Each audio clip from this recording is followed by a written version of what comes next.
તો લાઈક કરજો, સબસ્ક્રાઇબ કરજો. આ કેમ લગાડ્યું? કંઈક વાળા રીતના લચ્છી મેં લઈ લીધી છે. લચ્છી કંઈક ખાવાનું ચાલુ કરી દીધું. આ તડકો બહુ છે ને. આ સેવ સમોસા ના મંચુરિયન વાળા એટલે છે તો બે સેવ સમોસા અલગ અલગ સેવ. તો હેલો મિત્રો, સ્વાગત છે ફરીથી નવા વ્લોગની અંદર. ઘણા દિવસથી આપણા વ્લોગ રેગ્યુલરી અપલોડ નથી થતા, મને ખબર છે અને તમને ખબર છે. તો હમણાં થોડાક દિવસથી આપણે કંટાળો આવી ગયો હતો. હું વ્લોગ ચાલુ કરવા જાઉં તો પછી મને કંટાળો કે એક બે દી રહેવા દો, આજે રહેવા દો, કાલે બનાવી, પરમદી બનાવી, એમ કરી કરીને કેટલાય દિવસ નીકળી ગયા. તો આજે મેં હાથમાં કેમેરો લઈ જ લીધો અને મેં વિચાર લીધો કે આજે તો આપણે વ્લોગ શૂટ કરી જ નાખવો છે. તો અત્યારે ઘરે તો કોઈ છે નહીં, મમ્મી ને પપ્પા બધા બહાર ગયા છે. એ કોઈ બહાર ગામ નથી ગયું, કામથી બહાર ગયા છે. તો ઘરે તો હવે આપણે એકલા જ છીએ. તો મેં કીધું વ્લોગ આ શૂટ કરી જ નાખું. આગી એક બે દી કરતાં કેટલાય બધા દિવસ વીઆઈ ગયા. તો પછી મેં કીધું આજ તો હવે ચાલો કરી જ નાખું. તો બસ હવે આપણે દુકાને છીએ, એકલા બેઠા છીએ દુકાને. તો ઘડીક હવે દુકાને રહેવાનું, મમ્મી પપ્પા આવે પછી હવે જોઈએ આગળ. તો ત્યાં સુધી વ્લોગની અંદર જો કન્ટિન્યુ. ઘણા દિવસ પછી વ્લોગ બને છે ને તો થોડુંક બોલવામાં તકલીફ થઈ. એવું લાગે કે હું અત્યારે મારો ફર્સ્ટ વ્લોગ શૂટ કરું છું, પણ ફર્સ્ટ વ્લોગ નથી. કેટલાય બધા મેં વ્લોગ યુટ્યુબની અંદર અપલોડ કરી નાખ્યા છે. તો બસ હવે આપણે જોઈએ. હમણાંની પહેલાં મેં એક ક્લિપ શૂટ કરી હતી ને, એમાં પંખાનો એટલો બધો અવાજ આવતો હતો, તમારે પંખો બંધ કરવો પડ્યો. અને મેં 3-4 દિવસ પહેલાં કેટલું જોરથી વાવાઝોડું, એ મારો વ્લોગ લેવાનો તો પછી એ વ્લોગ મેં ન લીધો. કેમ કે મને વ્લોગની ટેવ જ 1-2 દિવસથી વહી ગઈ હતી. 1-2 દિવસ તો નહીં, 1 અઠવાડિયાથી વહી ગઈ હતી વ્લોગની ટેવ. કેમ કે કેટલાય દિવસથી મેં છે ને વ્લોગ નથી બનાવ્યા, એટલે થોડું ઘણું મને ક્લિપ લેતા ભૂલાઈ ગઈ. કેમ કે પહેલાં તો ગમે ત્યાં ગામમાં જતો, ઘરે ગમે ત્યારે કાંઈક હોય ને તો વ્લોગ શૂટ કરી નાખું. પણ હવેથી શૂટ જ નથી થતા વ્લોગ, કેને ખબર શું થાય છે. તો પછી આજ તો મેં વિચારી દીધું કે વ્લોગ હવે શૂટ કરવા જ છે. વ્લોગ હું શૂટ કરી હતી. નકર વાવાઝોડું આવ્યું ત્યારે મારે વ્લોગ શૂટ કરવું હતું. પવન કેટલો બધો ઉડતો હતો, તો પછી મેં ખાલી વિડીયો નાનો એવડો બનાવ્યો ઇન્સ્ટાગ્રામમાં અપલોડ કરવા હતું. એ વિડીયો એક અપલોડ નથી કર્યો, પણ સ્ટોરી મૂકી દીધું તો મને ભૂલાઈ ગયું. તો હાલો વ્લોગની અંદર હવે કન્ટિન્યુ. મમ્મી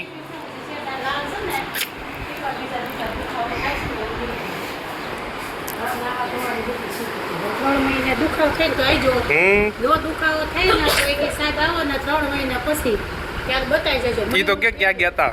મેં તો એમ ખાલી વ્લોગમાં મેં આજ ચાલુ કર્યું, મેં એમ કીધું મમ્મી પપ્પા બહાર ગયા હતા. મમ્મી આ વાતનું ઓપરેશન કરાવી દવાખાને બતાવવા ગયા હતા. મહિનો થયો એટલે માથું ધોવાનું બધું બતાવવા ગયા હતા. માથું ધોઈ નાખ્યું, દવાખાને કામી રાંધીને નાયા ધોયા, માથું ધોયું. અત્યારે મૂન મિત્તલ ક્યાં જ આવી છે? કેમ કે મિત્તલ ના કેમ કે શું ચાલુ છે? કેમ કે નવરાત્રી ચાલુ છે એટલે મિત્તલ ને ઉપવાસ છે. એટલે એમ કહો કેટલા દિવસ પછી દર્શને વ્લોગ ચાલુ કર્યો છે, તો લાઈક કરજો, સબસ્ક્રાઇબ કરજો. અને પૂતી પણ આવી ગયો અને મારે ચશ્મા લાવવાનું ભૂલી ગયો. પૂતી મેં તને ચશ્મા લાવવાનું ભૂલી ગયો હતો ને, ભૂલી ગયો ને પાછો. ત્યાં જો મારું માર્ક્સ ઉપર પડ્યું છે. શું થયું? એક હાથ તૂટી ગયો દોડે બોલો. યો બિચારાનો. ઈ તોડી નાખ્યું બી મમ્મી. અરે જો બીજું તોડી નાખ્યું બિચારા ડોરેમોન નો. આ પૂથી લઈ આવ્યો તો અલે ઇન્ડુ વેનો તૂટી ગયું. આલે ટોપી પહેરી લે ને. તું ટોપી દે ને તારી ઘડી લઈ લો.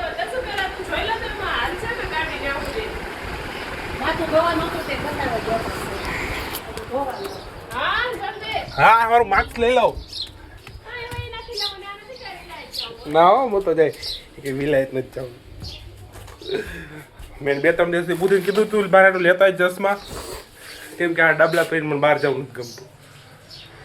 હવે હાલ છે ફટાફટ આપણે નીકળી જાય. કેમ કે બહાર એટલો તડકો છે ને તો ટોપી તો પહેરવી પડે. મારે પાસે ટોપી નથી. બોલ, ટોપી હતી ને એ તૂટી ગઈ. હવે આપણે જઈએ. હે નથી કિચન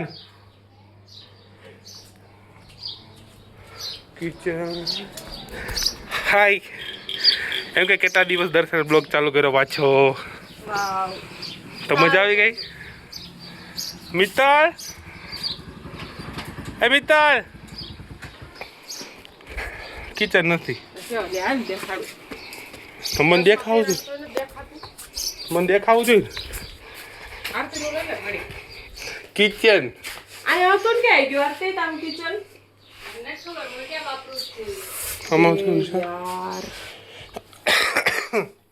નથી નથી લ્યો મેં તો ઓલું કાઢીને ફેંકી દીધું નથી ભાઈ આખું થોડું કાંઈ ફેંકી દેવાય બોલે આ હતું તૂટી ફેંકી ગયા તા દીધું પણ આ લગાડી દીધું પેલા લગાડ્યું હતું ને ના રે એવું તો રાખી દે રહેવા દે હવે આયો હતું મેં લગાડ્યું તું કેવું વહી ગયું માઇક ગયો બીજું લઈ લેજો નહીં હોય મિત્તલ આવે ત્યાં હા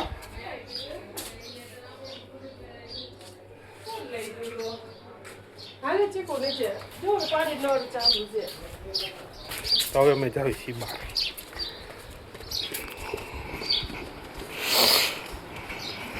મમ્મી મેં જાવું પડે ના તે ગાડી તો ને ક્યાં આયા જો આખું ઉપર બધું ગોતલી દે હવાયા છે જેડું એ નહીં આવુંગા હમ એ મારા ફ્રીજ ઉપર ન્યા પડે છે વતોરા હું તો કલર ની ક્યાં તૂટી ગયું એક 15 કે ક્યાં આવું ઉપર આખું બધું ગોતું નાય છે ખાવ કિચન તૂટી ગયું તો ક્યાંથી એ નહીં ઓલું ડોરેમોન વાળું ફેંકી દીધું નવું લઈ આવશે એ ફેંકી દીધું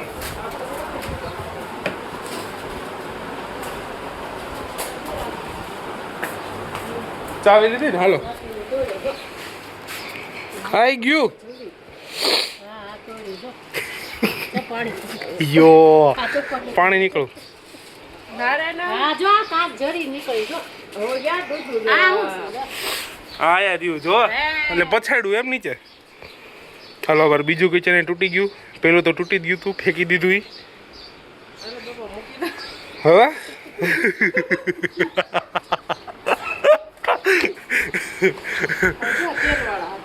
તેલવાળા નહીં કેમિકલ નાખ્યું હોય ને એની અંદર એ કેમિકલ હવે છે હવે તૂટી ગયું પૂરું થઈ ગયું આનું હાલો ગયું વીજ લગાડ દે જૂનું હતું ઈ તારું પેલું કિચન તૂટી ગયું હવે બીજું તૂટી ગયું હવે ત્રીજું લગાડે આ કેમ લગાડ્યું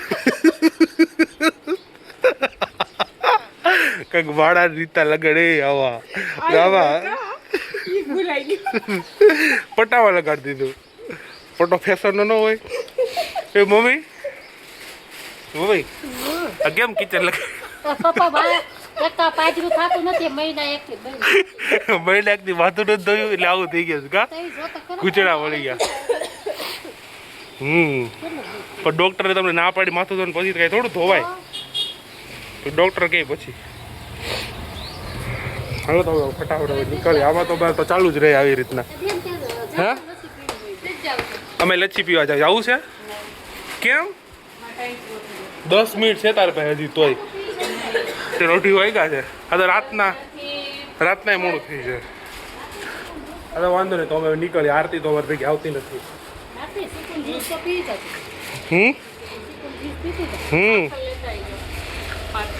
હા તો એવું કાંક પાર્સલ લઈ આવીશું પછી યાદ નહીં હો અમને નક્કી નહીં અમે આવી યાદ આવે તો લઈ આવીશું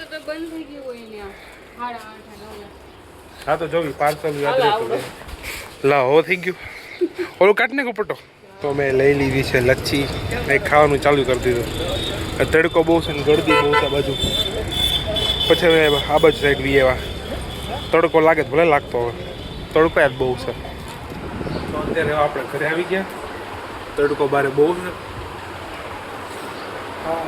ટોપી પહેરી હતી એટલે વાંધો ના આવે બાકી ટોપી પહેરી એવા વાંધો નહીં વાળ આપણા ખરાબ થઈ જાય પછી વાળ બગડી જાય મજા ન આવે તડકો તો જો બારે કોઈ દેખાતું નથી માણા એક મિનિટ હા હવે થયું ફોકસ એટલો તડકો છે કોઈ માણા નથી દેખાતું અમે એમાં લચ્છી પીવા ગયા ને કેટલી બધી ગળદી કે ઊભું રહેવાની કઈ જગ્યા નહીં તો મેં પછી લચ્છી પી લીધી બહુ તડકો છે મારે. તો હું અને મમ્મી આવ્યા છીએ ગામમાં, કેમ કે થોડો ઘણો સામાન લેવાનો હતો અને મમ્મી અંદર શાકભાજી લઈ છે, હું બહાર ઊભો છું અને ક્યારની 15 થી 20 મિનિટથી હું પાર્કિંગની જગ્યા ગોતો તો માણ એક જગ્યા મને મળી. બાકી ઓલી સાઈડથી બધે પાર્કિંગ ફૂલ જ છે, ઓલી બાજુથી ફ્લેટ સુધી. માણ 10-15 મિનિટ થઈને ક્યારના આટા મારો તો માણ એક પાર્કિંગની જગ્યા મળી.